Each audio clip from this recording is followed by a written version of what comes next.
2 years ago, I graduated with a degree in mechanical engineering to do what most recent grads do: start an authentic Italian coffee company and cafe franchise.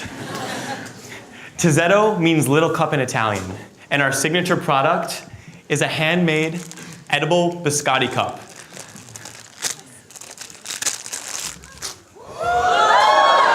But the best part is, I've never had a full cup of coffee in my entire life.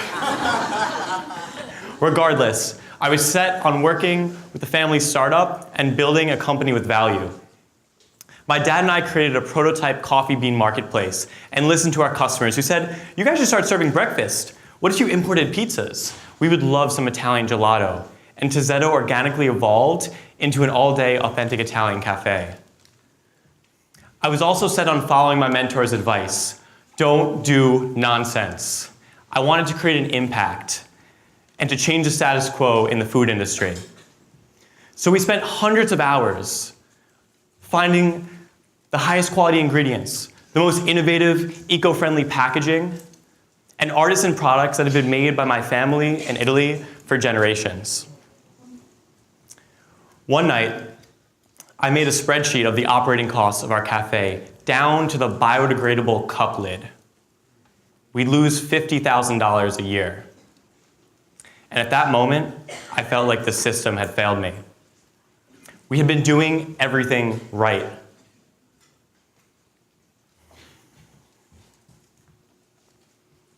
But I had to fix it as an entrepreneur. So we started cutting costs, increasing the prices, and decreasing the value to our customers. This is how it happens. How companies go from great values and impactful visions to becoming part of the problems that they initially set out to solve.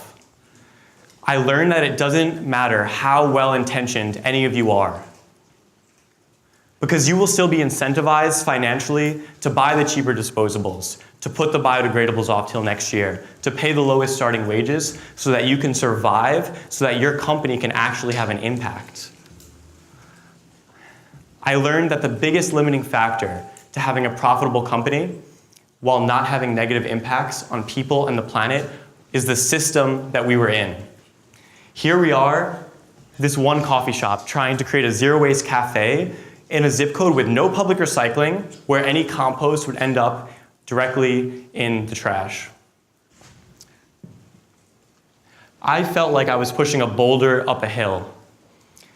And I want to know how we can get our companies into this green bucket on the right, where we are creating value for all the different stakeholders. And I said, what if we had a system that looked like this? What if we created a more equitable future where doing good is easy and profitable no matter what your intentions and no matter where you start? We can do this.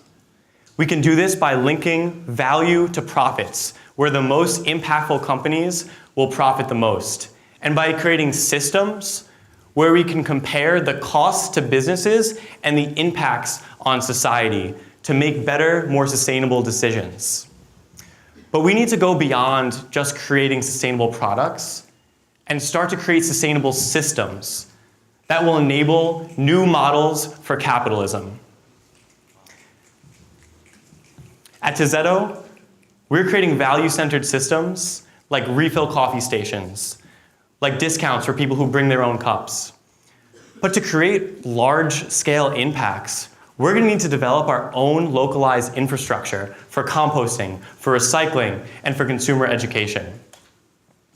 Fellows, we are the designers of the future. So how might we create systems which benefit more people more of the time?